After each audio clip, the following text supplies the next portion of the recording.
And welcome to Hero Power. I'm your host, Avantes, and as always, I'm joined by my co host, Zeroshio. Yay, your audio share worked. Sweet. Silly Skype. And Matt at Arms. If you hear banging outside your window about 6:30 in the morning, it's just me collecting news for the show notes. So true. I tell you, of course, we cannot wait for Versika to eventually come back and be ready for the show to come back. But it is a breath of fresh air to have Matt at Arms doing the show notes so I don't have to do as much. Thank you. I do what I can. Zeroshio, always looking for ways to be lazy. All right. Yeah, especially now when my wife made me get gym memberships. Yeah. Anyways. Anyway, I gotta get my BlizzCon body on, I guess. I don't know. I don't think you're gonna have time. Gyms are a progressive thing. They don't work miracles. It's a convention full of nerds. If I lose like an extra 10 pounds between now and BlizzCon, I'll be fine. There you go. So, all right. So what you're saying is that if you lose enough weight, you'd actually, they might open up 2 or 3 more BlizzCon tickets, right? That's a good one. All right, news. We have a good show. We've got a lot of news to talk about this week. First up, I do want to talk about an email we received this week. It's not in the show notes, but while I was at Gen Con, we had probably 2,500 people come through the booth, through the Blizzard booth that weekend, and it was really busy all the time, but one of my fellow innkeepers, Root from Orlando, some of you who listen to the Hearthcast might know him. He was there, and he talked to a gentleman who does a Hearthstone show-ish kind of thing. They do videos on YouTube. It's called Taunt Stone. So he sent us a great email with a link to some of his stuff, and I will try to remember to include a link to his YouTube page so you guys can go and check it out. But thank you for sending that in. We greatly appreciate it. I got to watch a couple of your videos. They were very good, and I look forward to sharing those with the rest of the community. So, all right, on to quite a bit of news, actually. Matt was working overtime this week looks like. Yeah. So, Matt at Arms, why don't you start us off on our first topic? So Iksar was on Thijs' stream, huh? Yeah. Well, Thijs was at Gamescom, actually, I think it was. Iksar decided to pop in, and they actually got to discussing about everything kind of going on in the Hearthstone world at the moment, with like kind of the hot button issues. Like first thing was came up, honestly, was Quest Rogue. How did it come back? Why is it back? Why isn't this card dead? That's what they're wanting to know. And honestly, what Iksar said is he just checked the data, and it's very popular now because, quite honestly, of all the control that's rolling around. He also talked about some bad matchups, and higher up, the matchups that appeared 90-10 at rank 5 and below are really 70-30, and that's where they're more comfortable with. So. Yeah, I actually got to see this live. I missed some of the questions, but it was really neat because Thijs basically just said, "Hey, I'm streaming. I'd love to, have a dev come by and talk." And it was kind of just a spur of the moment choice that Blizzard set up for Iksar to come down there, and it was really neat that he was willing to ask some hot button questions, like about Quest Rogue and some of the balancing for things like Wild, as well as Giggling Inventor was another topic that was brought up. That Giggling Inventor is basically, while there's no plans immediately to nerf it, it is on their radar to keep a look at it. Yeah. They expected it to be powerful, but a little more powerful than they expected. It's a good card.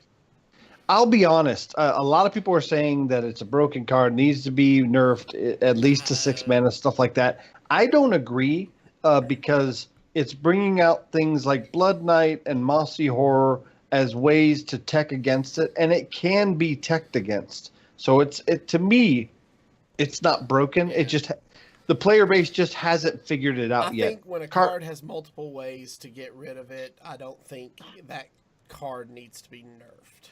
That's just me. I agree, and it takes a turn to impact the board. I mean, obviously, when the turn it's played, it impacts the board, but it doesn't have rush, it doesn't have charge. It has Divine Shield, which is what honestly, if they didn't have Divine Shield, I don't think the player base would complain. For the longest time, the player base has always said, charge was a bad decision. You need to get rid of charge, and they've just about done that, short of completely getting rid of charge. There's always going to be an effect or a card or something that's really popular or, just is considered quote unquote OP. However, if they were to say get rid of charge, I think the next effect the player base would complain about is Divine Shield. There's always going to be something that the player base is going to complain about because that's just the nature of card games. So I don't think that Giggling Inventor is bad. It's difficult to deal with, but the player base just needs time. I think cards like Corridor Creeper and Patches are a million times worse than Giggling Inventor, and I'm fine with it right now. Well, my problem with Giggling Inventor, quite honestly, is that it really just destroys any type of aggressive meta. And the fact that, Odd Rogue and the aggressive decks in the format are playing Giggling Inventor as well, it's kind of like, oh, okay, they're getting a little too ubiquitous. It's becoming a little too good, maybe. So, I think that, and it's skewing decks that, that Mossy Horror and Blood Knight are kind of in everything now. So, I don't know. I like the age of tech cards. I like a meta where tech cards are viable. I agree. I'm with you there. I don't, I like that players aren't just taking a list, ripping it and going and but the fact that, okay, we know this card's going to be played against us. What can we remove from this optimized list to bring in a card that we know we're going to need because the majority of people are probably going to be playing this other card? I like that people are having to think about it. And it's not just mindless gameplay. And I like the adverse, too, where it's, okay, these are my matchups. One of the cards that really affects me is Giggling Inventor. Is my deck suited in a way that it can handle that, or do I need to put in Mossy Horror or Blood Knight? Or do I just want to optimize? It's a choice. And I like you have some players that will say tech cards are bad. I would rather play higher percentage cards and just deal with the threats than reduce the quality of my deck for the tech cards. And then you have other players like me that likes tech cards and wants to put them in everything. But you and I come from a Magic the Gathering background where every deck we built had 15 extra tech cards on the side, that we put in that's also fair. Yeah. Sideboards do make a difference. 30 cards and no sideboard as opposed to 60 cards and a 15 card sideboard is a big world of difference. And I think that, you're making your decks that should be preying on the more combo style decks a lot worse by putting in those tech cards because they have to deal with the, as Navalis has called it, the mini Void Lord, coming down on turn 5. So, it's kind of like, it's good. It's a really good card. It's no doubt about that. Is it too good? Maybe. If they had half mana cost, I could see it at 6.5 mana or 5.5 mana. I think it's. I thought, but then again, during the review season, I thought 5 mana was very fair for this card, and fair cards don't see play. So. Yeah, but at the same time, and this is me playing devil's advocate and arguing the opposite side of the case for myself, is if they're going to do a nerf, The closest comparison I could say is Spreading Plague, and it went from 5 to 6 mana is now considered a balanced card. So maybe if they're going to nerf it, six mana is the sweet spot. I really think if they take away the number of Annoyotrons or change the stats on the Annoyotrons in any way, it totally takes away from the flavor of the card. And the only viable nerf would be to move it to 6 mana. Yeah, I kind of agree with that. And that's the simplest and best nerf that they would do. And maybe go ahead. You kind of said 5.5 mana. So to kind of offset that, what if they made it 6 mana, but made the Giggling Inventor say a 2/2? I think it's fine as a 2/1 because I think it's still weak to Defile. I agree, and I agree with you, but I'm just arguing the half mana. Maybe there's a half mana value there. Obviously, you're saying that one health is not half mana. Yeah, but one health adds like the other half a mana to the card. So yeah, so it would definitely be 6 then. So yeah, you know what I mean. So it's one of those. Yeah, it's like I can see the argument. I think it's. Trust me, I love Giggling Inventor because it allowed me to BM for a win last week. So, which we'll talk about a little bit later. But yeah, I think there's some thought into like, okay, this card's a little too ubiquitous, so let's maybe think about it. And on to the Spreading Plague point, Iksar actually mentioned Spreading Plague as well, saying that like they nerfed it once, but it's still very powerful, especially for spread wide aggro decks, and something that Druid has historically had problems with. But now they have 6 mana, 1/6 generator. Maybe they move it to 7 mana. Maybe they don't. If it's still frustrating, they're still looking at it's still on their radar. So I've always said Spreading Plague is playable at 7 mana. If it was 7 mana, I'd still put it in my decks. 7 mana is kind of a mana spot that doesn't get a lot of attention from Druid anyway, so it's not like you're going to be hogging the spotlight from any other cards. And with mana ramp, 7 mana is almost as good as 6, especially with the invention of Biology Project, which I don't necessarily think is a good card, but in a deck like that, it might have a place. So if it went to 7 mana, I think it'll die off, and then players will go, you know what, it's worth the mana, and they'll still play it. Yeah. All right. So what's the other thing they talked about was wild balance. So now I didn't see this discussion, so you guys are going to have to fill me in on this. Zeroshio, why don't you start this time? When I came in, they were kind of on the tail end of the wild balance discussion. I did miss what brought up the discussion on wild balance, or what question exactly was asked. Do you have more information on that, Matt?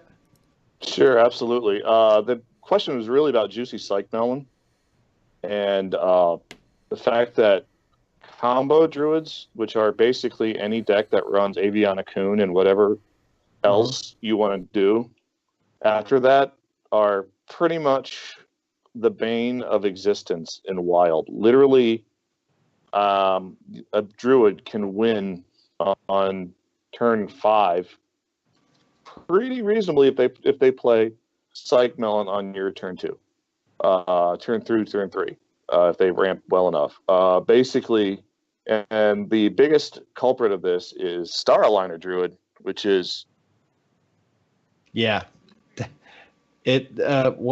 lost Matt, but Star Aligner Druid. Oh, there we go. Well, I'm back. Star Aligner Druid is really it's pretty rough. I was going to go into Wild, and then I read an article on the Star Aligner Druid. I was like, maybe it's not my time. I'm wondering if they shouldn't call Psych Melon Naga Melon, because it's the Naga all over again. Agreed. Yeah, that card is absolutely gross. Like seriously, when a card can draw Aviana, Coon, Star Aligner, and I don't know, what's a good 8-mana card. Actually, they're still trying to figure out the 8-mana slot in that deck. There's some of them have put in Iksars. Some people are putting in anything with seven health. So it's kind of like, so quite honestly, like that card, especially the fact that Druid can draw out their deck, no problem. I got togwaggled after being, I got togwaggled on turn 7 yesterday in Wild. He literally had his entire deck. He still togwaggled me and beat me. That where he had the whole Azalina togwaggle combo. It's really gross. And Magooch, buddy of mine, is saying, okay, now they're putting in double sword because why not add 7 charge damage to a minion?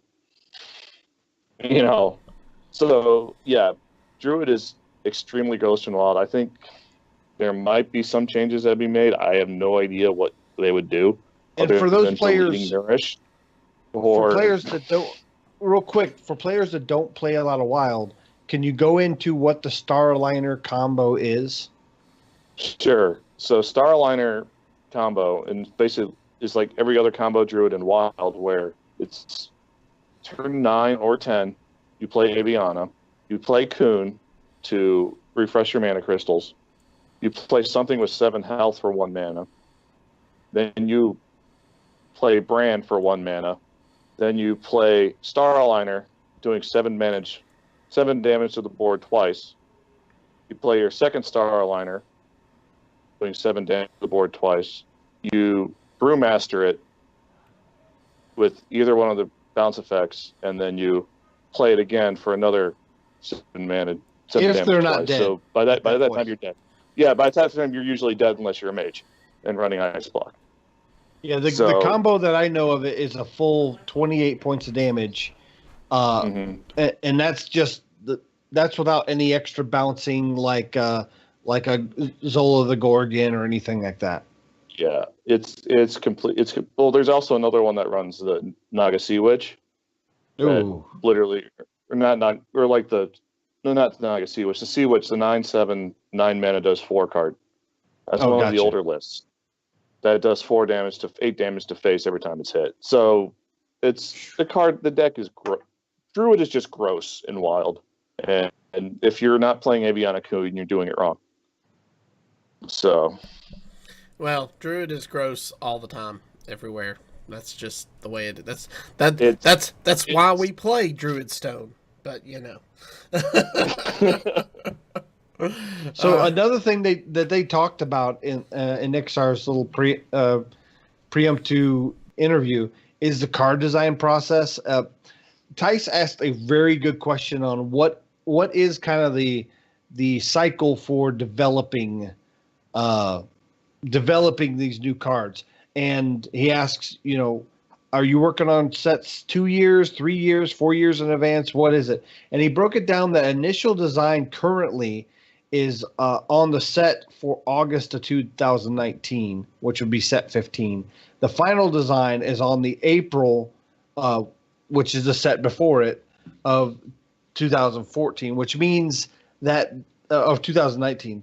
Which means the next set out is already past final design, and it's basically in packaging and any last minute changes. This is the December set. Yeah, the December 2018 is pretty much already done. Yes. Now he did go into usually about 2 weeks before the set comes out. They'll do one more little run through and balance a few things. Or 2 weeks before they release the reveal cards. In what they would probably call playtesting at this time. Yeah.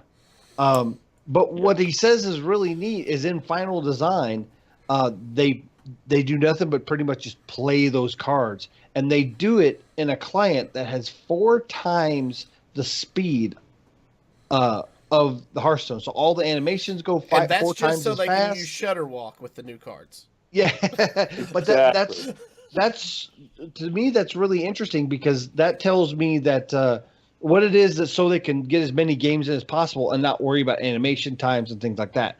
So that makes more sense that sometimes these animations get a little out of whack and they don't realize how much time they take because they're testing it on 4 times the speed. So It also opens them up so something like, which I also mentioned, the fact that the topsy-turvy combo was actually found in testing, and they can play that in. Well, it wasn't found; they figured it out in testing because they have Chalky and Reels on board. Yeah. Quite honestly, they have real players in testing groups, but they have that 4 times speed to say, okay, can this combo be pulled off within the 4x speed animation turn limit? If it can, okay, maybe we're okay with it. But when we go to normal speed, nobody but dog can probably make this work. But yeah, that makes a lot of sense though, that they say at 4 times speed, we were still barely, if at all, able to pull this off. And what's amazing is if you watch a player like Dog, and there's a few other, I say Dog because he's the most predominant. There are other streamers that have pulled this off successfully, but Dog is extremely analytical, where he will think everything out, and then he almost goes on autopilot where he just starts clicking. He's even clicking when his mouse doesn't seem like it's going to register because he knows the client's going to pick it up. That's just a solid knowledge of how the client works.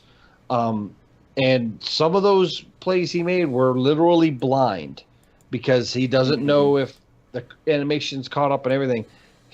So the fact that something like that, they saw it in final design, but still allowed it to come through because of how difficult it would take to do it, I'm fine with something like that. It's really neat that they have a tool like this, though.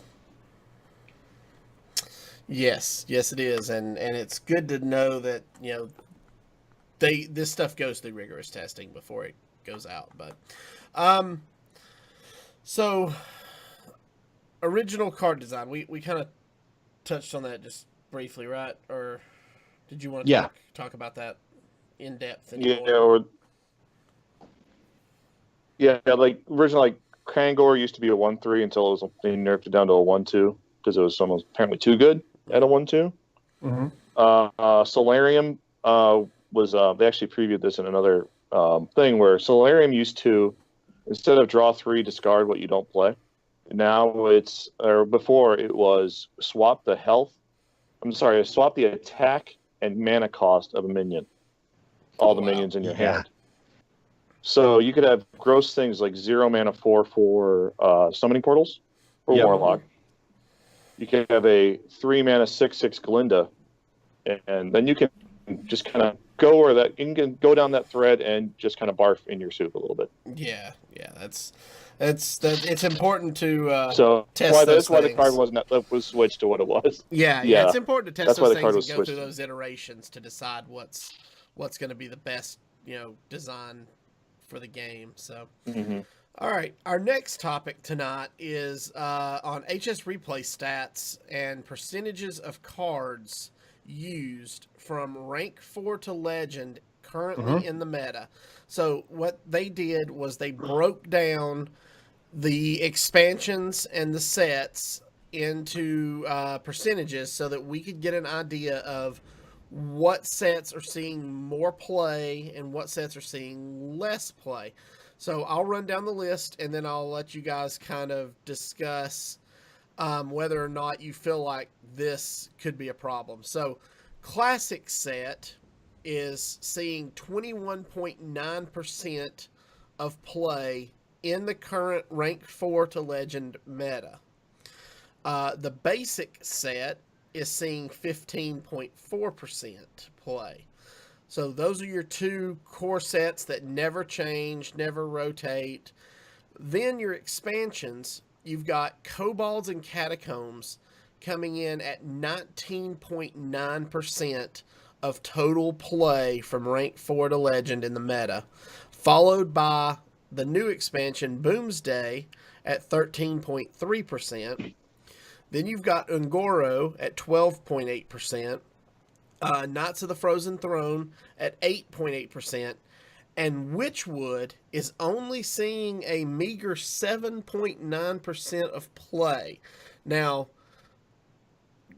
Matt, we'll start with you. Do you feel like this distribution is a problem? Do you feel like it's pretty spread out well enough.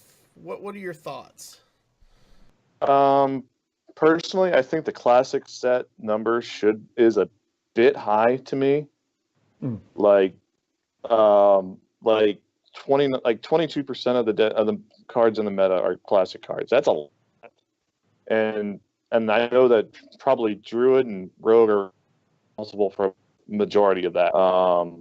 Basic cards, I'm okay with the 15% because a lot of the basic cards are good, but I think a lot of the basic cards should be pushed out, and that's kind of just makes the whole argument for revamping the core, like the basic and classic set, so that these cards aren't as OP. For me, the biggest thing is KNC is at 20%. That's gross. That expansion was, to borrow Jeff Kaplan's phrase, OPAF. So, and the fact I am really looking forward to when that rotates, and the fact that Witchwood and Boomsday seem a lot weaker, and that's something that they've been actively doing in the last two sets to make the sets seem a lot weaker. So when we do have the rotation in next April, it might, so these other numbers will go up. So, that's kind of where I'm. It's just we need to revamp the classic set, make the Druid cards not as good in the classic set, make the Road cards not as good, and probably bring up Priest a little bit, in my opinion. Well, I'm really happy this has happened because I disagree with you. All right. And I was worried with you on the show that we would have too many times where we agreed. The standard set, they made a conscious effort to have an what they call evergreen section of the standard set that is always present no matter what expansions rotate in and out of the standard set. And that is classic and basic. Classic and basic should, in my opinion, make up for over a third of your cards that are currently in play. Combined, they're sitting at about a 36%. And that might be a little high by 1 or 2 percentage points, but I think that's healthy. I think that's fine. It allows for a nice base for you to use the rest of your deck, the rest of the expansions that are in the set to also build onto it. We're also looking at this. These numbers are fairly fresh after Boomsday has come out, and we don't have a full 6 expansions in the pool. I do believe that KNC is a little high. But if you look comparatively, the difference between Kobolds and Catacombs, Knights of the Frozen Throne, and Angoro, next year we're going to have the same problem if these trends continue, where Boomsday is significantly higher than Witchwood and possibly the next set that comes out. We don't know yet. But of all the sets running that are rotating out next year, Angoro and Knights of the Frozen Throne are significantly less used than Kobolds and Catacombs. So that trend doesn't bother me too terribly much. I am surprised that Knights of the Frozen Throne don't have more usage, because I am seeing a lot of the Death Knights, the hero cards, used in a lot of decks. Now, some of these more popular aggro decks are using less. There are a lot of aggro decks that use the hero cards. So if only the hero cards are being used, would that equate the 8.8? Is anything else out of that set being used regularly? Lich King. Lich King. Actually, Happy Ghoul now. A few others. I'm trying to think. Very little. Yeah, though. there's actually. How long? Starry Night Chain Gang, Prince Kaliseth. They're everywhere. Mm-hmm. So there's KFT is actually pretty well represented on the ladder. Even in some odd rogue decks, the dragon, the 5/5 dragon, that's for KFT. But clearly not enough because it's at 8.8%. I think that Angoro and KFT numbers are actually pretty healthy. I think the thing that sticks out to me is honestly Kobolds and Catacombs. I think yes, I agree there. Kobolds and Catacombs is just it's called that set to me is slowly turning into like the amount of distaste I had for the set as Gadgets in. I hated Gadgets in. I love the flavor of Gadgets in. I love the set. I just hated the meta that was developed in it. I think KNC was so warping that it has probably a worse effect than Gadgets in had. The thing about Kobolds and Catacombs that really surprised me is this number is so high, yet they have so many really, really bad cards that we'll never see play, like the Darkness, especially some of the legendaries. They have some of the worst legendaries I've ever seen. Oh, don't get me on the Darkness is a good card. Don't even go there. No, I'm not saying it's a good card. I still play it anyway. I'm sure people play it that don't care about. And the people that are playing it aren't up at rank 4 through Legend. Yeah, I get that. No, it's like but the fact that the Death Knights were just so freaking powerful, and this is something that I touched on in the Iksar discussion, where they're moving away from the Death Knight design, as you can kind of tell with Hagatha and Boom, of removing the infinite value or making the infinite value that you get from like Jaina, that you get from Rexxar, that you kind of get from Gul'dan. They're removing that design and they're trying to move away from that. And those three in particular were pointed out as probably being the most overpowered Death Knights that they've created, especially Rexxar since they fixed him so that his beast pool now contains newer cards. Mm-hmm. So and I think people remember that listen to the show for a while. I said when they released Rexxar that it will probably be one of the least used hero cards shortly after release, and it was. People tried to use it and then it fell off. But ultimately, as we see more sets rotate in, it will become more and more powerful and useful as we get more beasts. At the time, we didn't know that the beast pool was limited, and later they fixed it. And that has rang true, especially being able to get rush minions, rush poisonous minions, rush lifesteal minions. Lifesteal, yeah. It's ridiculous the comeback potential that Rexxar has. The card's good. It's very good.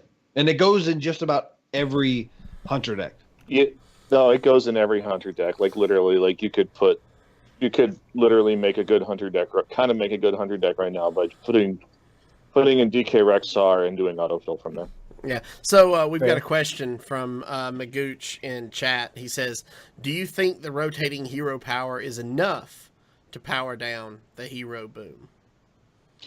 Yes, and the reason I say that is I've seen a lot of streamers and pro players have a lot of polarizing opinions on Dr. Boom. And the main reason they have polarizing opinions is because they have different experiences with Dr. Boom. Some will say that whenever you need the 7 armor, you never get it. And others say, oh, I get it all the time. So the fact that people are getting different experiences with Dr. Boom, both saying that it's a horrible card and that it's a great card, tells me that that he's balanced. Yeah, there's some matchups where, like, especially in like the there's some matchups where you don't even play Dr. Boom because the consistent 4 armor every turn is a lot more important than your mechs having rush and maybe getting armor 20% of the time or 25% of the time, maybe. So, I think the balance. I think Dr. Boom is actually, and Hagatha especially, they're both like perfectly solid hero cards where they're playable, but they're not completely ridiculous like Jaina or DK Rexxar. Yeah, and where we say that cards like Dr. Boom don't have infinite value, I don't know if I totally agree with that, because the fact that all the mechs get rush is really strong in that matchup, especially since you can discover mechs and just create mechs with your hero power. He is a real. Now, I think he is kind of textbook what a hero card should be. Hagatha's good, but I think she doesn't quite fit in enough variety of decks where Dr. Boom, even if you didn't play a mech-centric deck, you could still put Dr. Boom in there and he would get good value. Yep. I agree. All right, cool. Well, we'll have a link to that HS Replay stats of percentages of cards in the show notes. So if you guys want to check that out on your own, you'll be able to find those show notes at heropowerhs.com tomorrow as soon as this show goes live. So next up, if you guys didn't hear, Geico Gaming announced today they are hosting the Hearthstone Showdown at PAX West this weekend. If you're not familiar with this event, it is considered a Pro-Am event. So what that means is they will open registration for the first up to 128 players who are basically there at the convention to compete. Those players will then play in a single elimination tournament until they get down to 8 players. When they have 8 players left, those 8 players will then be seeded into a 16-player bracket with 8 professional players who are being invited to the tournament. And it will be random seeded, so you could have pro on pro or you could have pro on amateur. And then those 16 players will then compete for their part of a $10,000 prize pool. So this seems like a rather complex style of tournament.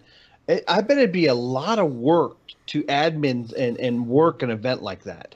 It would be, but they have a couple of the best innkeepers in the country. I feel like they're going to have Scott and you and Root from Orlando. So those guys are awesome. And I'm going to be there learning how to do things. So, I am going to be there helping to admin this event.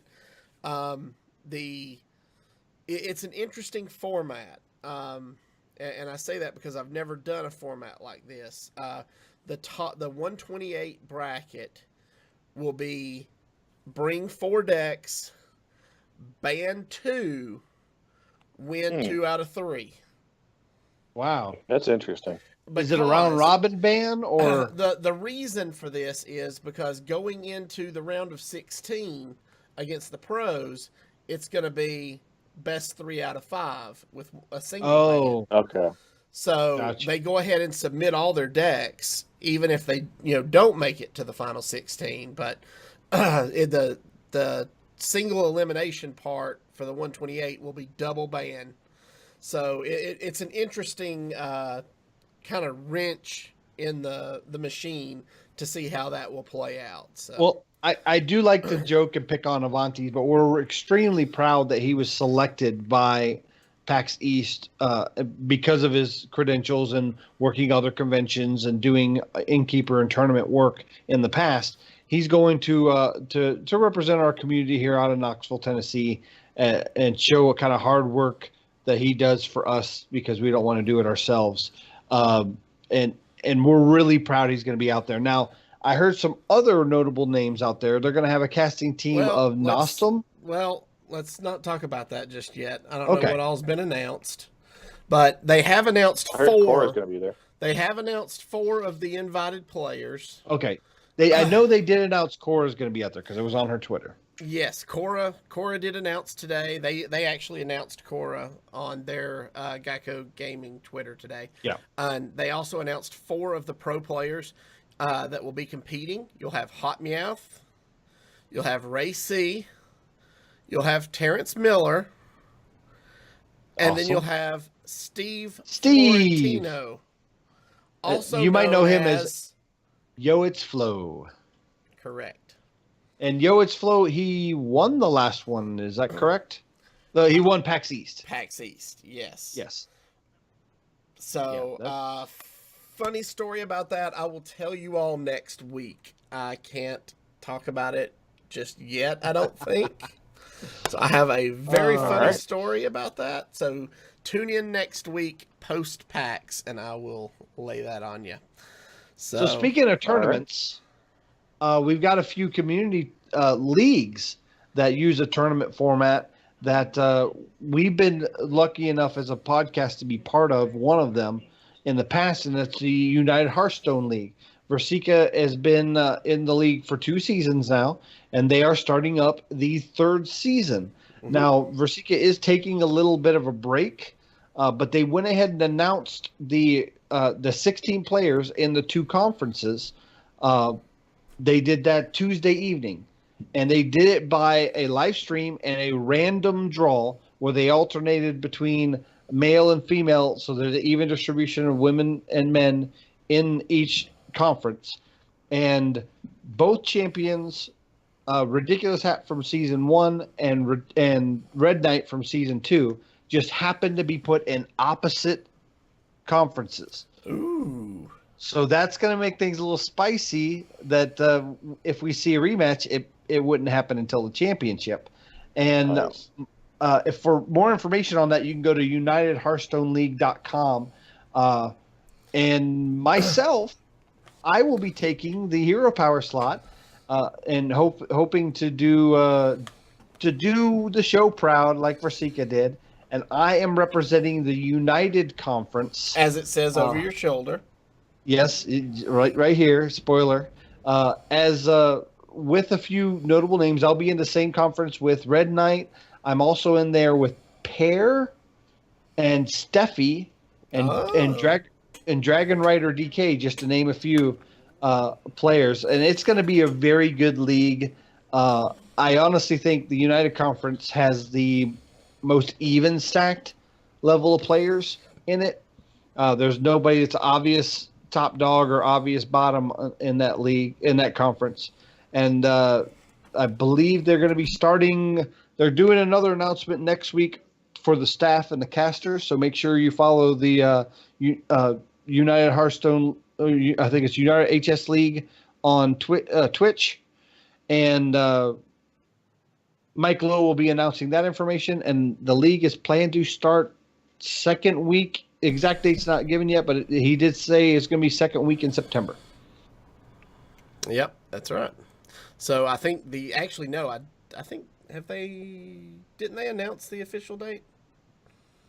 I don't know if they announced it. Okay, I know it, but I don't know if they've announced it, so yeah. I'll keep it to myself for now. All right, moving on. Let's talk about the Into the Wild Week 1 results. So if you guys... Wait, Into the Wild, is that another league? That is it's another podcast league, yes. Yes, it is. If you guys don't listen to Into the Wild, it's one of the, if not the best wild podcast out there. And it is the best. It is the only wild Hearthstone podcast on the internet superhighway. Yeah. So exactly. They are running the Into the Wild League, which is a fully wild league, which excites me to no end, just because I think wild is the best format. I wish we had a wild player on the show that could represent our show in the league. Gosh, you know, maybe we do. So week 1, we got to see. Which week 1, I was torn for this, guys, because Matt at Arms, not only is he on the show, but he's been a patron since the beginning, and Navels, who is also a patron of our show, and a local out of Knoxville. He's also a local player out of Knoxville. Yeah. So, all right, Matt at Arms, why don't you take it away and tell us how this went? So I decided to, as in my fashion, to kind of craft some off-the-wall stuff, pulling the Versika hat on for a minute, little mad scientist action. I ended up taking the match, spoiler alert if you want to watch the VOD that's in the show notes, in 3 games to 2, all 5 games, I brought Hunter, which was a Seeker Hunter that actually, thank you, Nate, for testing it in your match, so I knew it would at least work. So that deck was played twice last week. I brought an egg priest with my signature card, Matt, extra arms, because, hello, it says it right there, Matt at arms, and a quest mech mage that ran Mimron's head.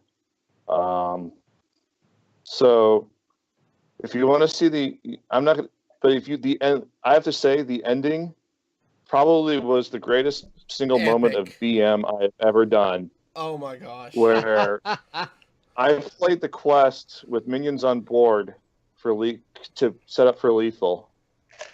So basically I just set up, punch his face twice for lethal.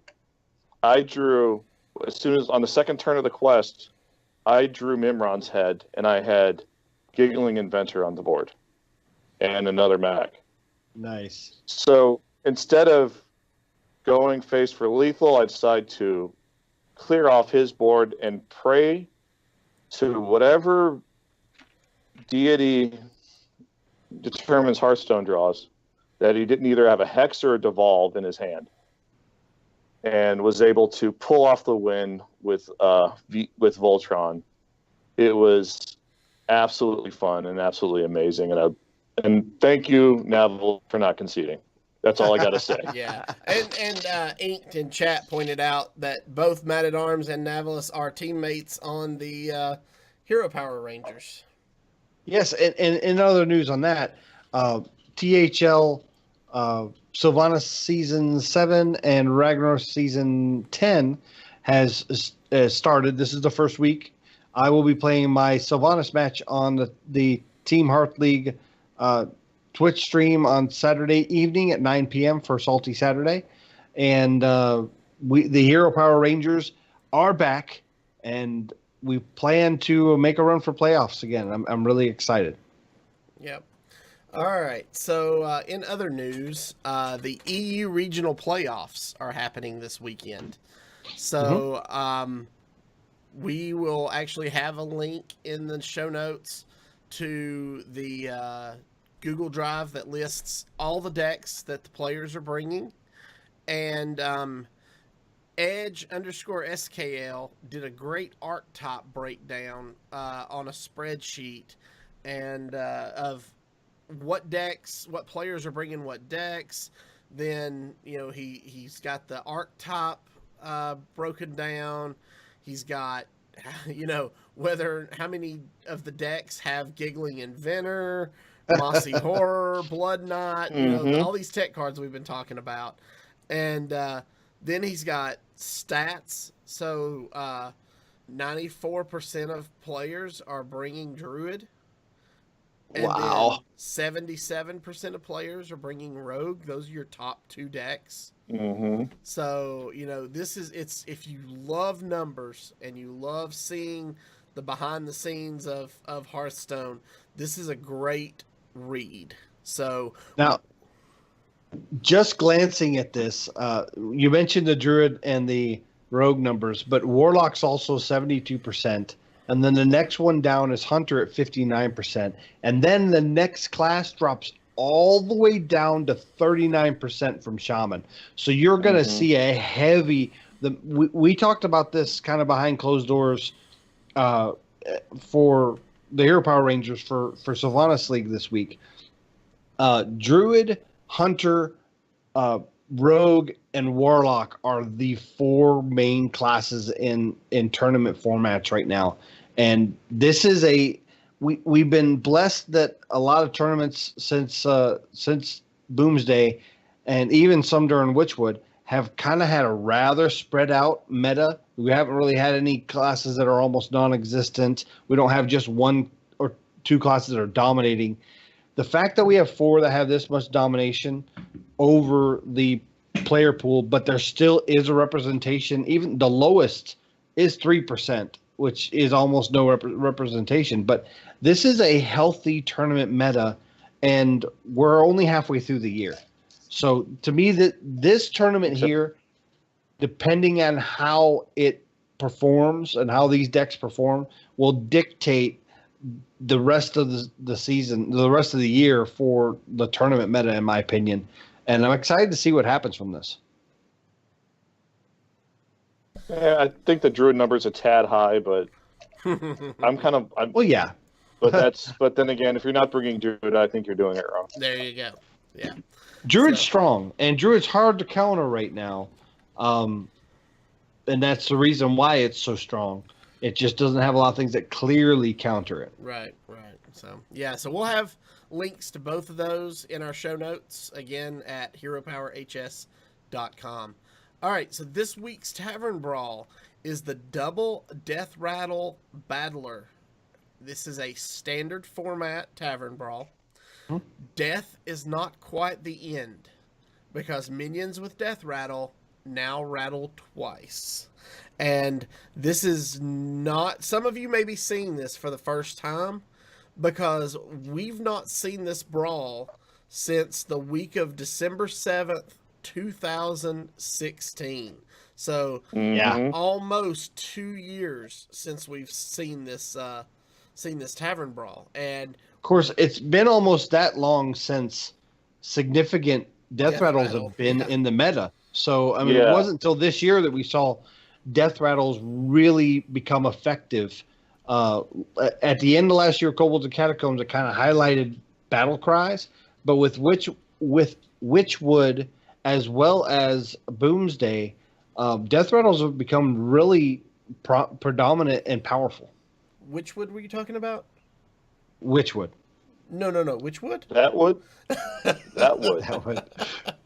This would. Yeah. Anyways. So, That's Hey, right. this is a PG show. did everybody play Death Rattle Hunter like me? Yep. Yeah, I even took it a step further as I played the Goblin Bomb Ah. See, Death Rattle Hunter. I went... Yeah, that was my first choice, but I got lazy. Yeah, I went Devil Sore Egg, Goblin Bomb, and then the Abomination that deals 2 damage when he explodes. Yeah, I just skipped the whole Devil Sore Egg thing. I was just like, you know what? I'm just going to do 4 to their face. Because I throw down the Goblin Bomb, they're like, I ain't touching that. So then I throw the mechanic down, which shoots them twice for a total of 4 damage. They're like, oh gosh, I got to kill that Goblin Bomb before he does it again. So then they kill the Goblin Bomb. It does another 4. Then I play another Goblin Bomb and another mechanic doing another 4, and then they concede. Yeah, just be happy Metal Tooth Leaper isn't allowed in this brawl, because that would have been absolutely gross. Yeah, that would.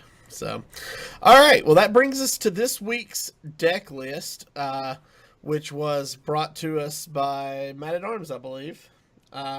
This was a deck that our good friend Rebobson played on his Twitch stream a while back, and that is Odd Warrior, or as we're calling it, first off, Riodson. First off, before we get into the deck, you said a good friend, Rebobson. I like to call him my arch nemesis. Okay, Rebobson is the terror of me in Team Heart League. I have faced him, I think, 4 times, and I have not beaten him yet. He is the bane of my existence in competitive play. It drives me nuts that we're playing one of his decks, and so Rebobson, if you want to co-host Hero Power in Zeroshio's place, shoot me an email. We'll discuss. When we're done talking about the deck, I will explain how I handled the effectiveness of this deck on the ladder. All right, so we'll run down the deck list, and then I'm going to turn it over to Matt at Arms to kind of talk about how the deck plays and what you're looking for in your mulligans, and just kind of give you the breakdown.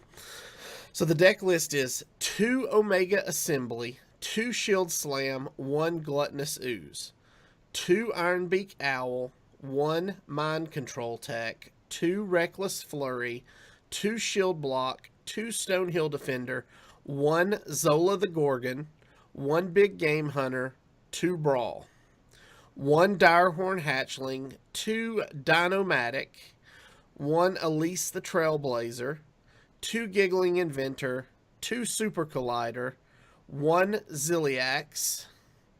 Then you've got 1 Azalina Soul Thief, 1 Dr. Boom Mad Genius, and 1 Baku the Moon Eater. So take it away, Matt. So this is your typical tank up, rank up, just clear the board, and bore your opponent to death deck. Quite honestly, it's one of those you are not really taking an active role in the game until I think honestly, if and when you play Doctor Boom. So this is weak to some certain combo decks, like maybe Malagos if you don't have enough armor, maybe Mechathune, which I've been beaten by a couple times, which is perfectly fine.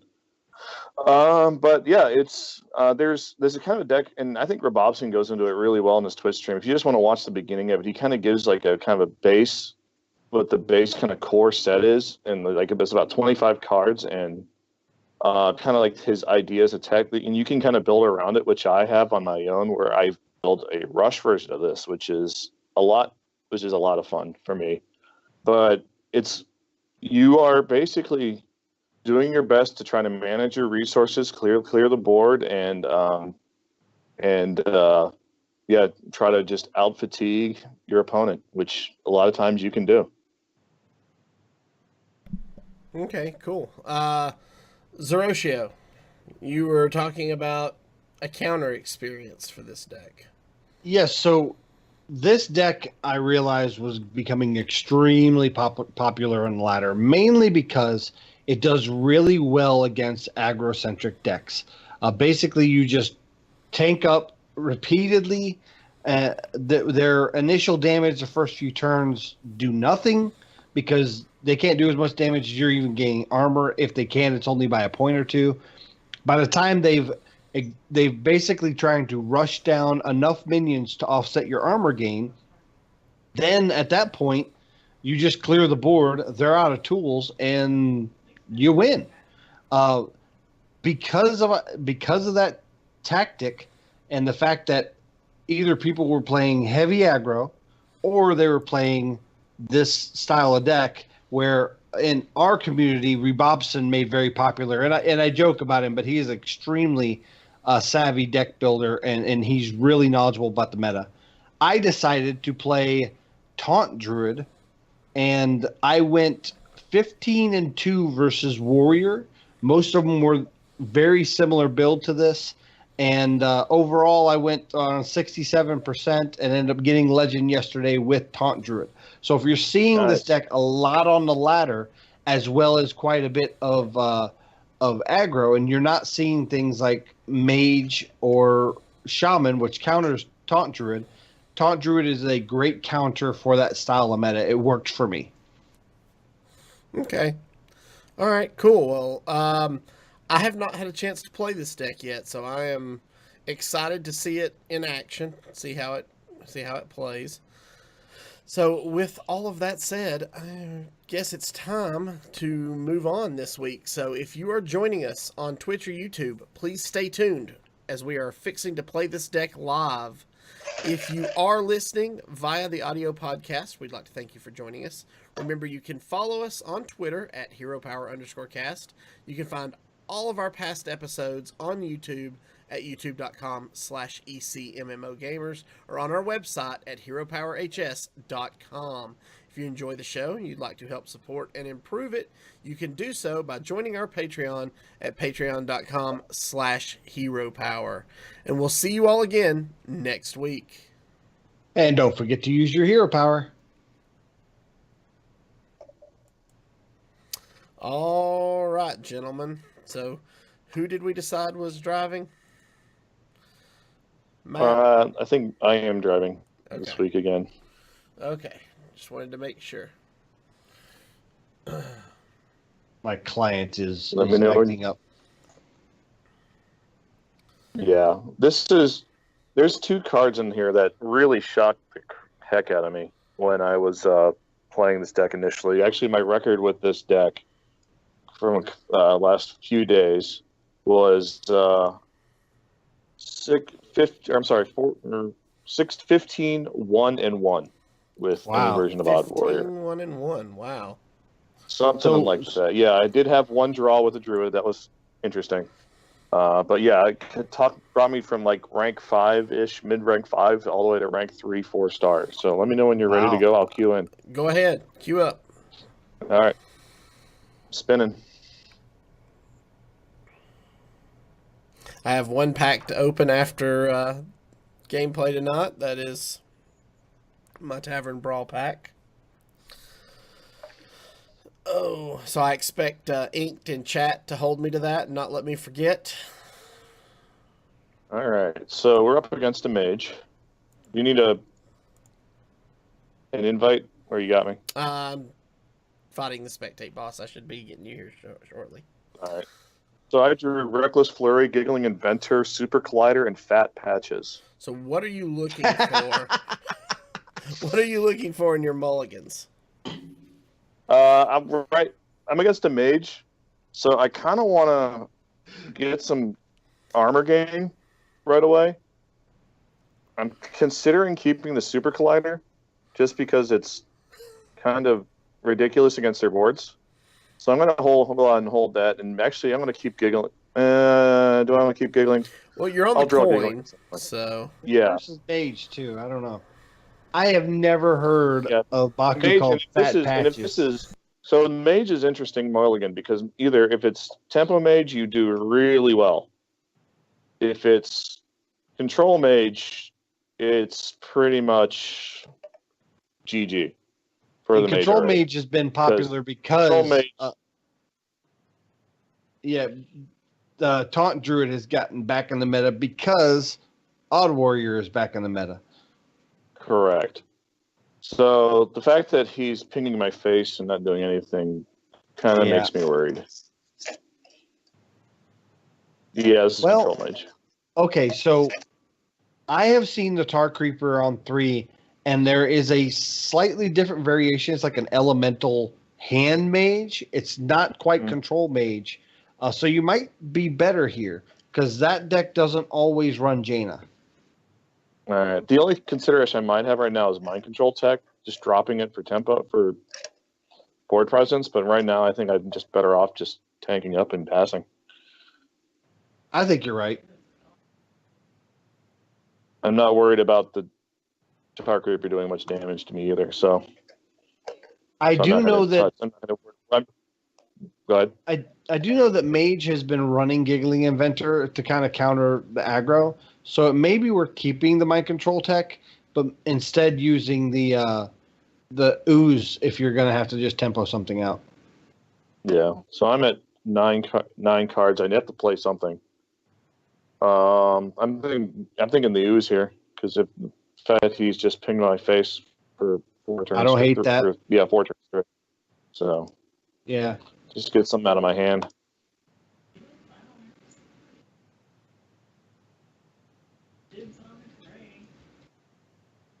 I don't think I've faced a control mage. Ooh. Yet. Hard cast a tyrant. Okay. Yeah. So Azalina might be interesting in this matchup, because I may want to see if I can snipe Jaina at some point. That's what I was thinking when I saw the Azalina, that if you could snipe Jaina, that might turn this around. But what I'm thinking now is I'm gonna play the Super Collider, and this is why I love this card. I'm gonna pop it into this thing.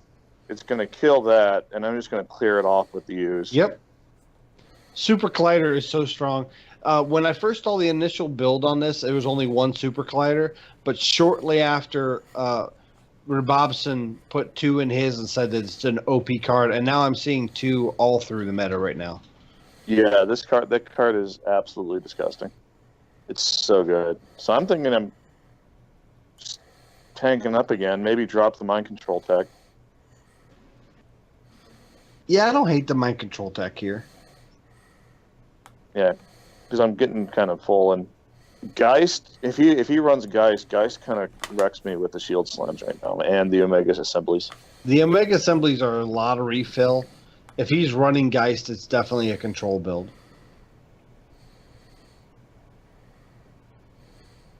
Slow playing it. Okay.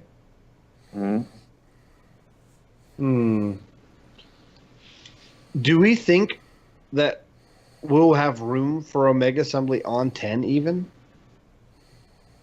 I don't think so. But you think of just playing it now and just get value out of it before you Either that, or we can do something like Zeliak's Coin Zola. Unless you have a better plan for Zola. I actually like that idea. So let's do that. That may bait out some removal board clears in his hand, but it also doesn't exhaust too many of our tools since we have a Mega Assembly in our hand. That's a pretty golden animation. That is pretty. I like Zeliak's in gold. There's the inventor.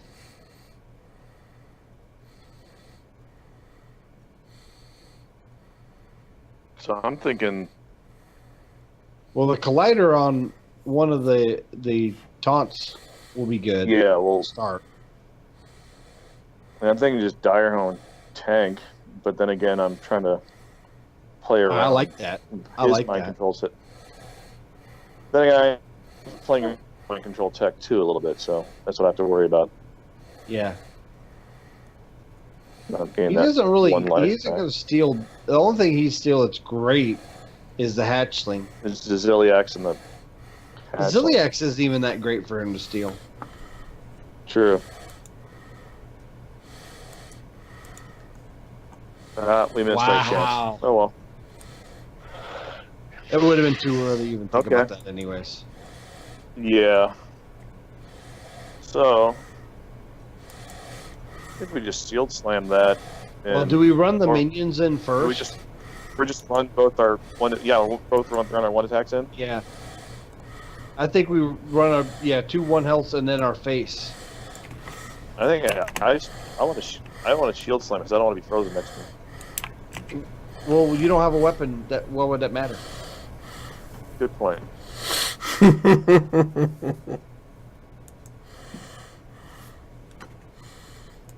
That's why I keep you around.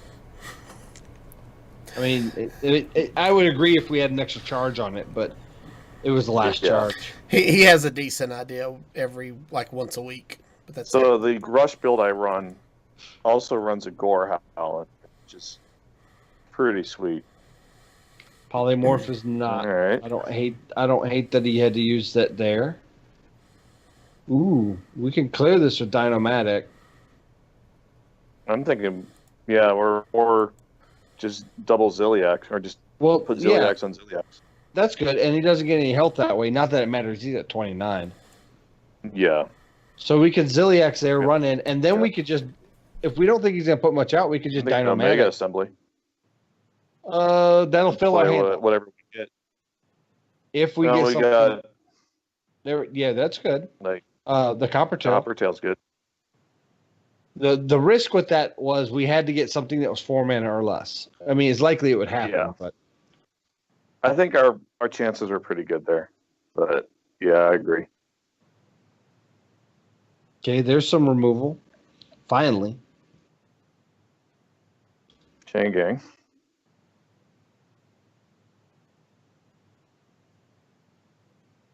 So I'm thinking,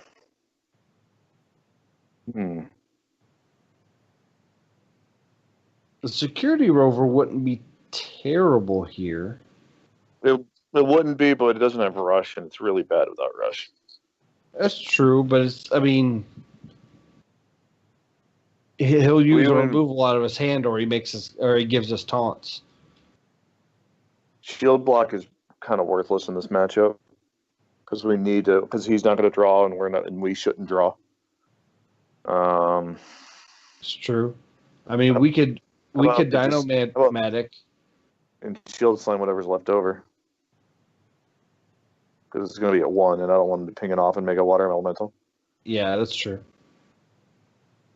The other consideration is this, but as 1 health, is the Mecha Cthulhu card. Yeah, it would. That's really bad mech to get in this matchup. Now, depending later, we might get some magnetic minions that make it worth doing.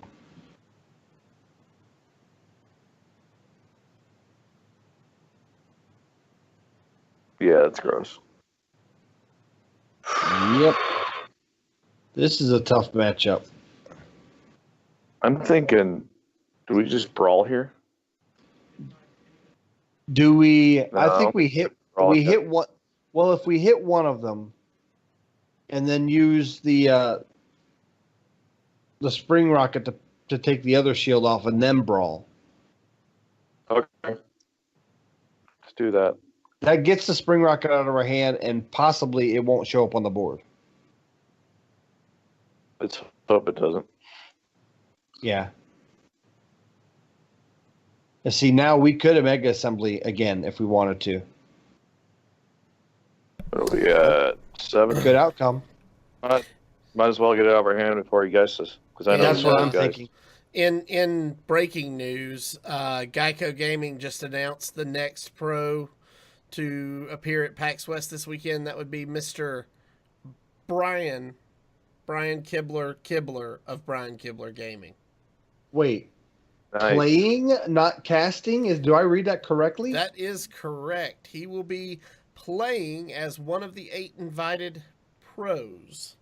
This excites me to no end because Brian Kibler is an amazing card game player. I'm glad he's finally getting some highlight. So that's I'm the thinking second. nullifier. It's the second, chain gang. Yeah, I'm wondering if because eventually we're not going to want a reckless flurry because we don't want to lose that much armor. Yeah. Is now the time to flurry? He's gotten rid of both of his giggling inventors and both of his chain gangs. Is this the most value we're going to get out of the flurry? I think so. So I'm trying to think what else is made with run. Other than water elementals. But yeah. So we can do that, and I'm going to drop the nullifier behind it. Or should I? You know what? I'm just going to drop the automaton. Yeah, I mean, the automaton doesn't really give us any value. Where did we get the automaton from? Oh, Mega Assembly, okay. I was totally just amazed by Brian Kibler playing. That just excited me. All right, I got to make a phone call here. Hold on 1 second. Okay, yeah. Beryllium Nullifier is beautiful. This is great. It cannot... Oh, no. Okay. We didn't play the Stonehill. I would rather not put another minion down because he can't ping this. He can't meteor it. This could possibly win us the game. Obviously, he can't get rid of it in any way, shape, or fashion. If he has Voodoo Doll, he can Blizzard it to slow it down. It's a Band-Aid, yeah. We need to kill that. Well, that's gonna get shield slammed. It has to get shield slammed.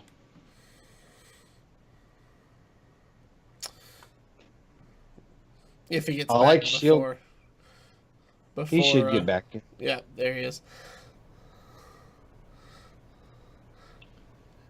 And I like the shield slam on that. Yeah, shield slam the 1/1, so he can't get any value out of it. I like the damage Stegodon as well.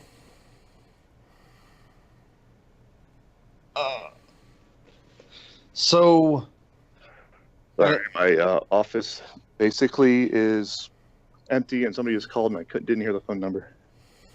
So I probably would have put the Stegatron on the left so that Meteor. Oh yeah, Meteor plays much value. But other than that, I like that play.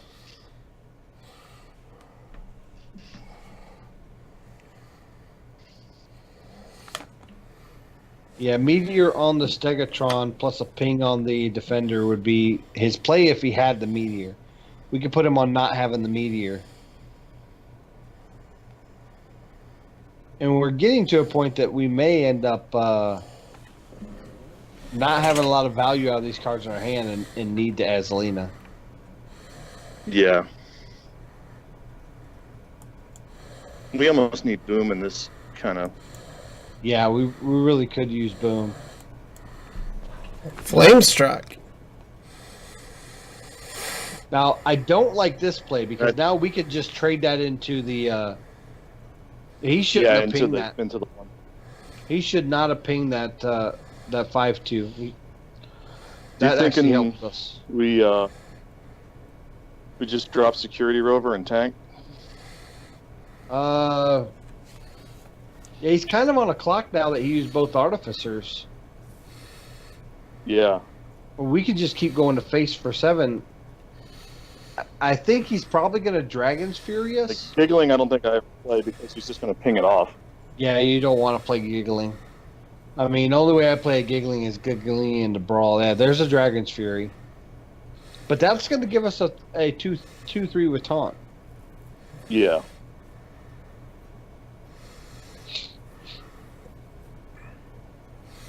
Is that our silence target? Is there anything else?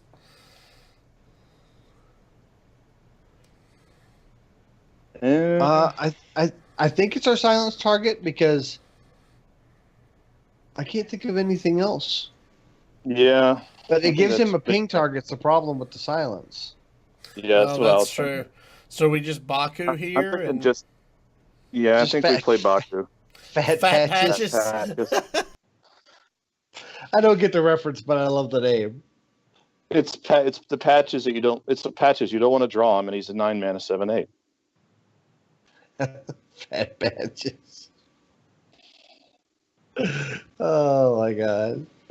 Oh, this is killing me. There's the boom. I don't really care about. The question is, do we want to armor first and then boom, or boom? I don't think so. Because I think What- the other hero powers are better right now. But which one of the hero powers would help us? Just the armor? I mean, Discover Mech's not bad. It'd be nice to have that one. Yeah, but I think we're not going to do. He's not going to do face damage to us at any time. There's the Discover. Good call. There's Dynomatic as an auto pick. Do we worry about that at all? No, because he's going to. Well, he could trade both those in and ping off it anyway. yeah. That's true. So Yeah, I don't see any other way, though. yeah. I mean, he's still going to ping it off, but it's like, okay, do That's we? true. The 3 damage is nice. Yeah, the 3 damage with the Dynomatic will finish off the Water Elemental.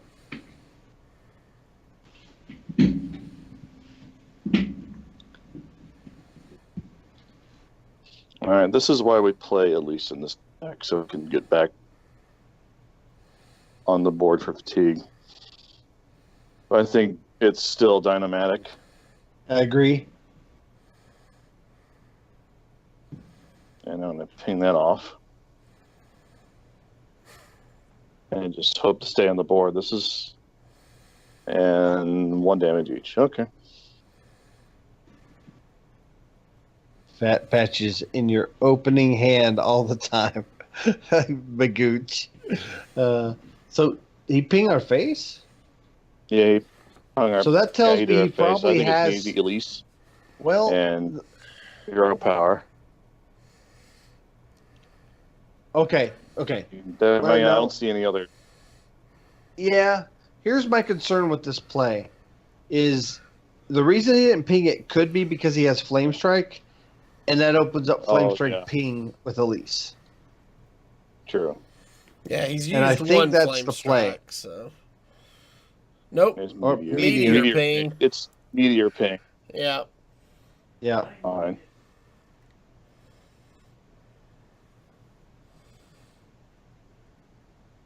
All right, what's in the box?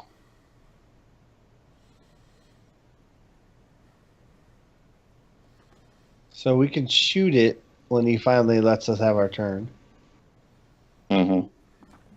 So I'm like, my hand kind of stinks. So I think Azalina might be better here. Do we hero power the 3/6 and then just Azalina? Well, it's Azalina first. Okay. See what we get. I mean, this is a terrible hand. You're right. The only thing I'd like to keep is the big game hunter, but we got a polymorph, so that's fine. And the reason for that is a possible Lich King. So I think none of these are that much better. I like Dragon Collar Alana. Getting that, that's pretty sweet. I like that he has two acolytes in hand. Because we could possibly, if he's forced to bring those out, I don't think he will. Oh, the armor. And we have 2 removal spells too, which is really nice. 3 removal spells. And we have blizzards as well. Yeah, we can meteor him too. We can meteor that board right there. Yep. And tank up. Yep. The second super collider is almost dead because we're just going to see nothing but water elementals. We're both down to 5 cards remaining, so I'm 1 card ahead of him now, and I have more armor. So it may be best just no, he did have kills Skulking Geist. That does nothing for us. That does nothing against us. Yeah. Nope.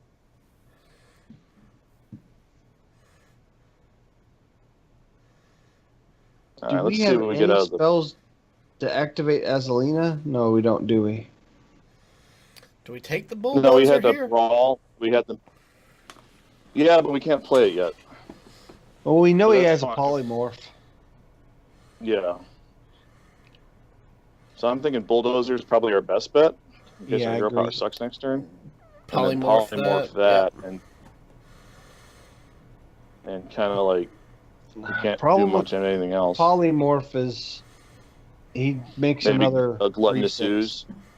Yeah, I don't hate Yeah. that. Because with the gluttonous ooze, we can trade it into 3/6 and then blizzard it off. Well, he can Blizzard Yeah. trade ping, but that's a lot of resources to get a 3/6. No, he can get a 3/6 by just pinging. Oh, that's right. He's Yeah. got his. Yeah. But now we can. Ooh. So running that in Wait. just a dynamo. What? I was Just gonna a say. dynamatic. Yeah, I was gonna say we should have Dynomatic then Hero Power to clear. No, No, because 'cause it it'll- would have hit our ooze. Also hits Oh, you. okay. All Yeah, enemies. Yeah. Thought it was Yeah. all enemy minions. Okay, that works. Yeah. Yeah, it's all And non-mech what do we get? minions. 7 cards. We get 4 on Goro cards. Not there Yeah, yet. but I would say we're not quite there yet. We really want to wait on that, I think. The acolytes might as well be dead. Well, at least we have a super collider to finish that off.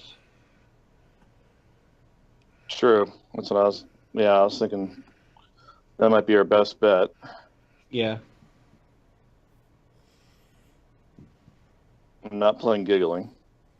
We at this point we really want to just get to fatigue and Hang have up. nothing on the board. Yeah. Yeah, definitely. Yeah. And maybe like when he plays Dragon Caller, we can Azalina. We can. Oh, that's fine. Whatever. Yeah. Well, we knew running he 2 had that. loses.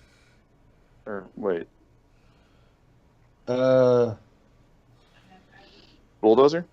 There's only one ooze. We got an ooze. He's still got the Bulldozer. polymorph in his hand, doesn't he? He does. Yeah. Trying to I think think. He has a What if- blizzard. He has a meteor. What He if we has- just kaboom this turn and then pass? All right. And Hero the power next pass. turn we can blizzard into well, we can just use our hero power to clear that now.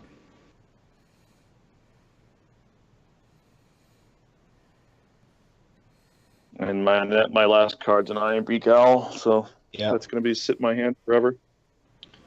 We got to get some stuff out of our hands.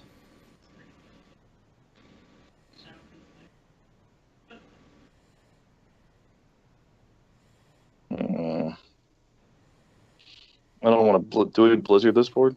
I don't think we do. Maybe we do. Do we have to? Do we need to save the blizzard for the Azalina? Maybe. Yeah. I mean, we can hero power to clear the 4-3. Yeah, that's yeah. Part of me is like, we just Azaleen and make him deal with that board. Azalina. He Or- means Dragon Caller. Alon, sorry. What board? We don't have anything coming out of it. It's a We 9 mana have 3/3. like 2 or 3. No, we Yeah. got 2 or 3. Two brawls, and we can play Oh, that okay, Blizzard. A meteor. Yeah, Yeah, I like this better. I like this. That's I mean, it's I not thought we terribly got- threatening. No, we got the two brawls. That's right. No, I thought we did a meteor. No, we didn't do a meteor. Yeah, we did. On the water elemental. Oh yeah, we did. No, we burned a brawl when we Azalina. That's right. Yeah. That's right.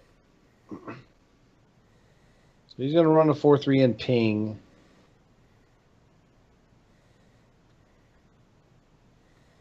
Wow, he's going face with the Syndragosa. Okay. No, I think we Blizzard. Mm. Yeah, but then what do we do after the Blizzard? We got to clear the 3 with the dragon, right? Because it'll leave a 3/1. Yeah. Yeah. Yeah, And then- 8 cards. So yeah, go ahead, Blizzard. Do it. Fully doing that. Do you want to see if we get a Stonehill, or what do you want to do? I was thinking, we want to not armor up? Yeah. And we got what? Don't forget to clear the 3/1. Yeah, All gotta right. clear 3. Yeah. Because we're going to be. Oh, that's good. Because we can use the bulldozer to clear that 9/7. Oh yeah, head charge. That's right. Or rush. I keep forgetting about the rush ability.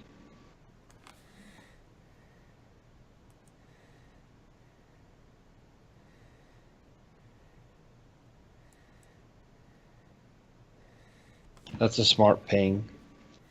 Yep. So we can bulldozer. We can Iron Beak Owl our 5/1 and use it to clear the 3/4. Yeah, but it leaves an Iron Beak out for him to ping, so he gets another 3/6 Well, anyways. That's true. Yeah. That's why this matchup sucks. Let's see here. I'm thinking our first choice probably is the best one so far because it puts. I like- you can clearly clear. It gives them 2 things to try to think about picking off. Yeah. We got to get rid of the 9/7. Yeah, get it out of our hand. We got to get these cards out of our hand. And hopefully our Angoro pack's good. We got armor again, which is good. Every time we see armor, we need to use it. Yeah. The only thing I worry about is if he has Alexstrasza or Lich King. Yeah, then he has those. He probably does. But he ran Arcane Tyrant, so he had to cut something. Okay. There's the polymorph. Oh, meteor. Okay, Okay. whatever. Saving that poly. The Angoro, tank. right? Angoro pack. See what we get.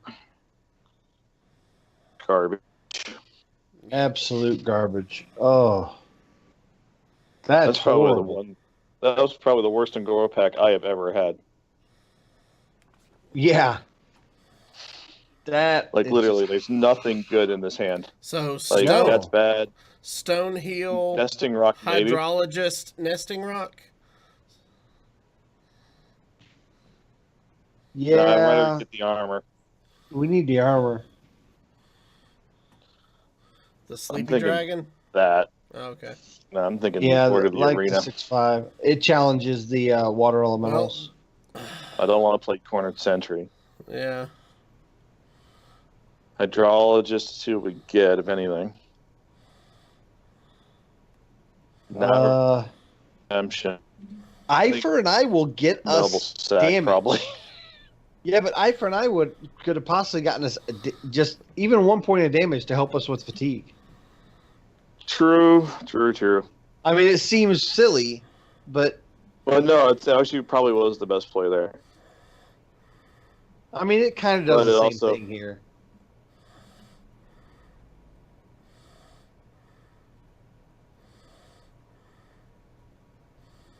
We just need to send this to face. Or we could clear one of them. Clear one of them. Because he's not gonna take any damage because he has water elementals. That's true.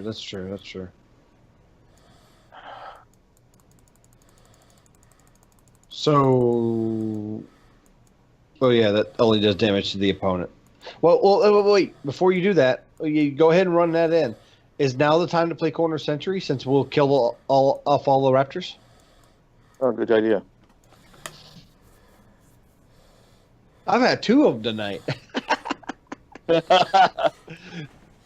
Inked says in chat this version doesn't run Alex or Lich King. That's good. Okay. I do think we're way too far behind though. Yeah, we're dead. Here's the Flame Strike I pegged him on having earlier. Yeah, this matchup stinks for us.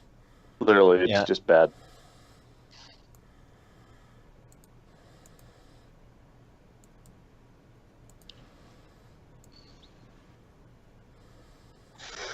Hero Power.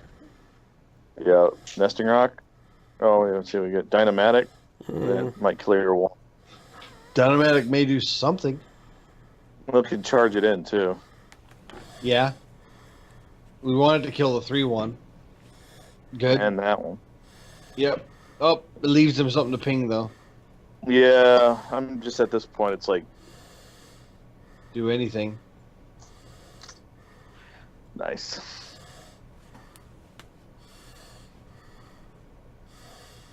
I think it's one of those things where we're gonna die of fatigue before he is.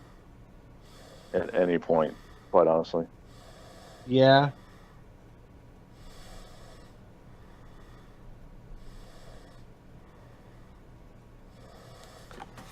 So, do we just lose Specimen? That's what I'm Wait. thinking. Just- Yeah. Never mind. That other play didn't look good.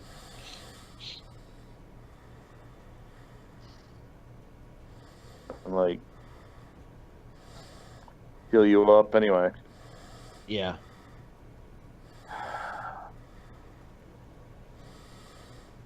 At this point, I'm just gonna. I think bottom right's probably our best bet. Well, I mean, I'm doing the math here. He's at If we 8, nesting we're at rock, 7. yeah, but if we next turn we giggling inventor and nesting rock, Yeah. that's a lot of taunts, and we're not going to take damage.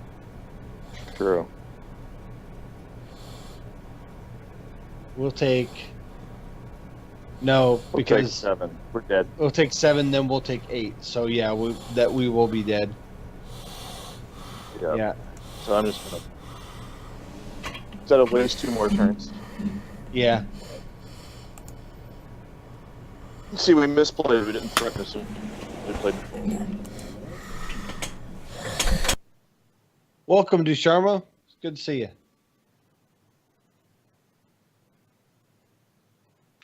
All right.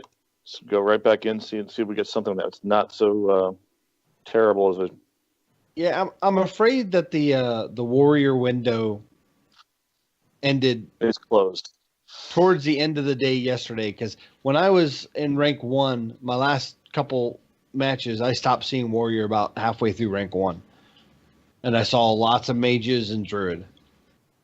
All right. This is a rogue, and I think shield block and ooze are keeps. Oh yeah, definitely. And there is merit to keeping boom, but we might need the armor, so maybe we just throw boom back.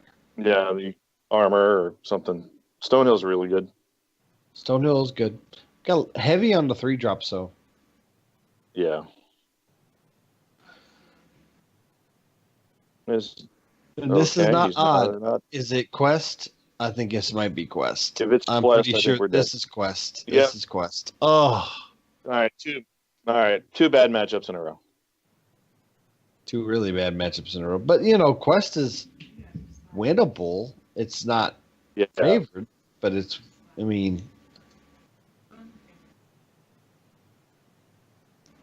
at this point, it's like we have to get some sort of modicum of pressure out. Yeah, well, Stonehill definitely. I like Chain Gang. I like Omega Defender here. Oh, because we are going to get that far, aren't we? I hope so. Well, we lose if we don't, right? Yeah. Isn't that basically it? Pretty much.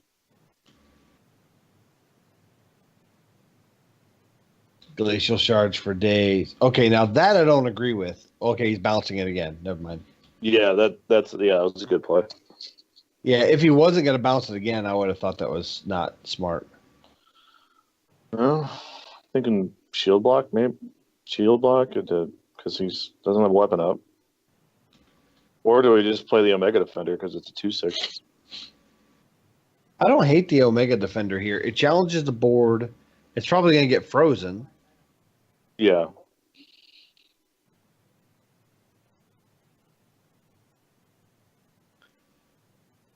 This guy's drawing all the nuts. Yeah.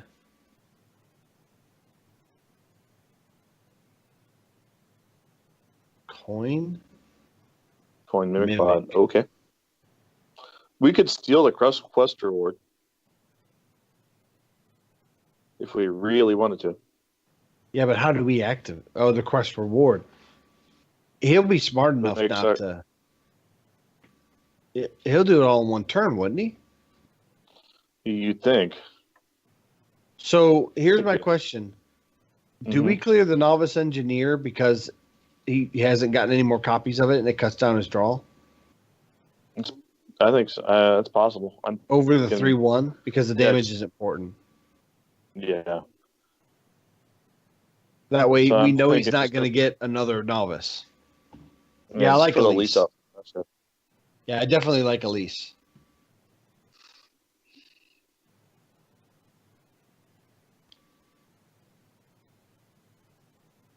Glacial Shard. Face. Is he vanishing? He's got to be vanishing. Yeah, yes. He's vanishing. That's one prep out of the way. It's fine.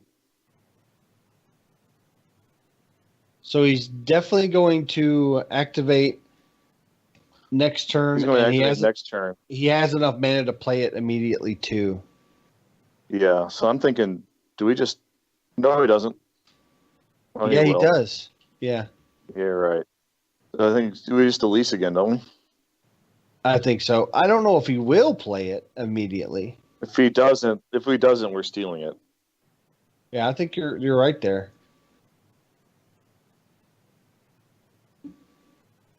Okay.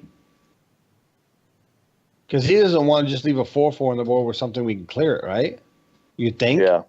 The other two cards are Brewmaster and Shard. Yeah, he has prep. Do we really want all of our minions to be 4/4s? Some bad, 2 Gigglings, Iron Beak out, Mind Control Tech. The only minion's bad on is Baku and Elise. So I think it's easy. Oh, I'm frozen. I was about to say you're frozen. We can't shield block one of those though. Well, now we can't. I'm not. I'm tired. That's all right.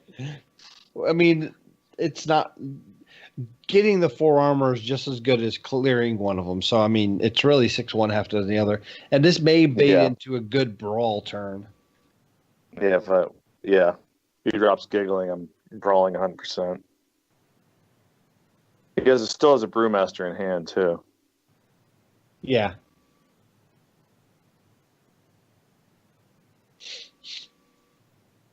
He's going to freeze our face again. So the question is, do we ooze and then brawl? I think so. To try to maximize us winning the brawl? Yeah. And that gives us what? And armor? Gets us A armor, which is nice. If we kill this Glacial Shard, he can't freeze us anymore. That makes our super collider better. Mm-hmm. Because we know anything we hit's going to kill its neighbor because they're all 4/4s. All right, Boar. Zola. Oh, Giggles. Oh, no. Okay. Giggles. We'll pop a shield and it'll kill its neighbor. Have to hit the Yep. one in the mid. Well, we Yeah, hit the one in the middle. Either one really doesn't matter. So that's where we start, right? Yeah, we start with that. Come on. Let go, mouse. It's fine. Then shield block, shield slam? Yeah, I think so. Here's Doctor. We may not want to play him soon, though. We play Direhorn, then Shield Slam? That's fine. Either way. I want to get rid of the Charger, though. Yeah. So now we know he doesn't have any more Glacial Shards. He doesn't have any more Novice Engineers. He's just going to gain life. That's fine. He's going to bounce that. Yeah, that's all fine. I'd like to see our Reckless Flurry.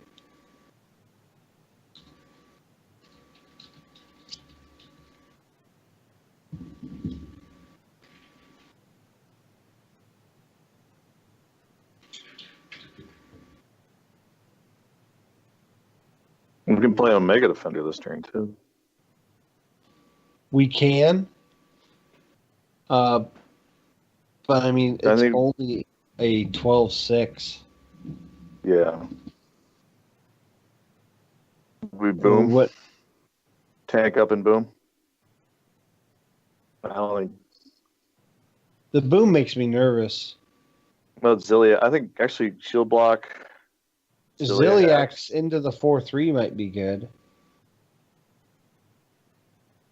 I want to get more cards out of his hand before we get rid of our tank up.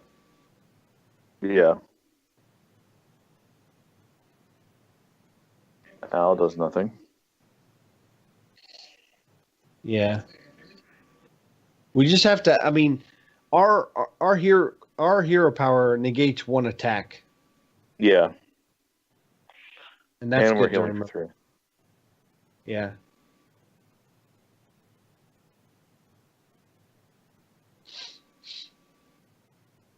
Yeah, Flurry would be really nice right now. Yep. Assembly's okay. It's not terrible.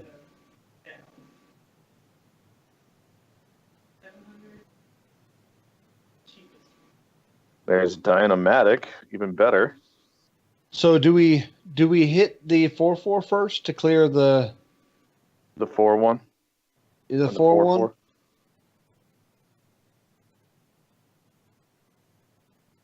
Dinomatic. I think we bronze Gatekeeper it. I was about to say, if it kills one, we bronze. Yeah. I hate not using the hero power, but I think bronze Gatekeeper's worth it.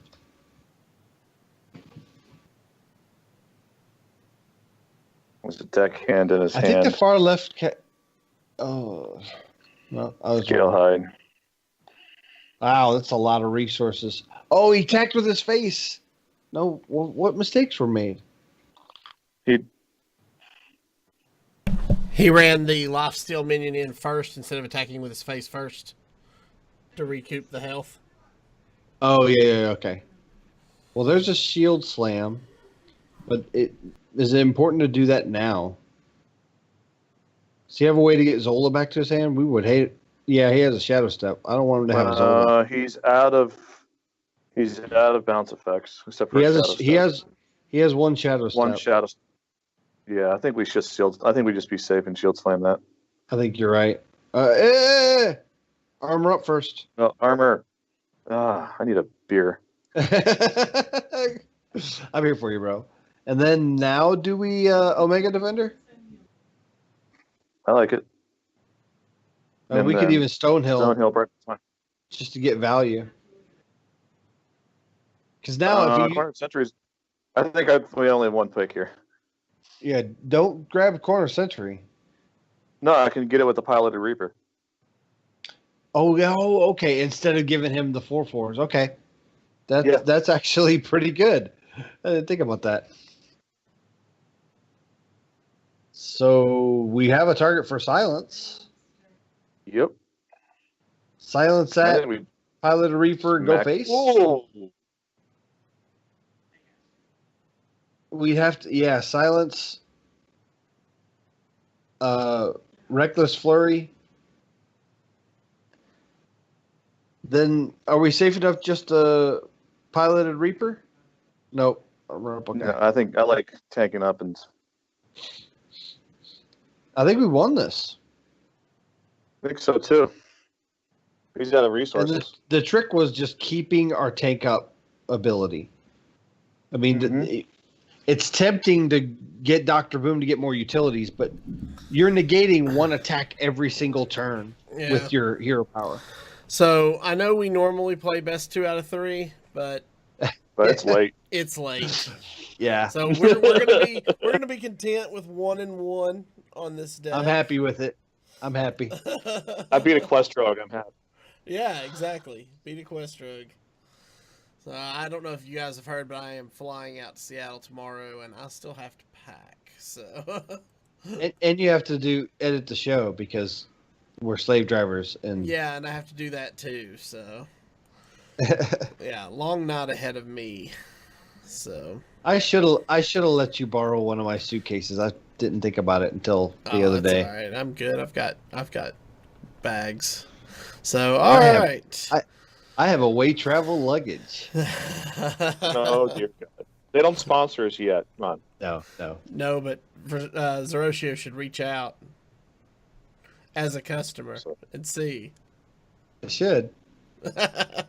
All right, gang. That is gonna do it for us this week. If you have any questions or comments about the show, please send us an email at heropowerpodcast@gmail.com. If you haven't done so yet, please hit that subscribe button below on YouTube or give us a follow on Twitch to be alerted when we go live. And for more details about our patron-only Discord or anything else, you can check out patreon.com/heropower. Until next week, good gaming. Bye, guys. Bye. Later.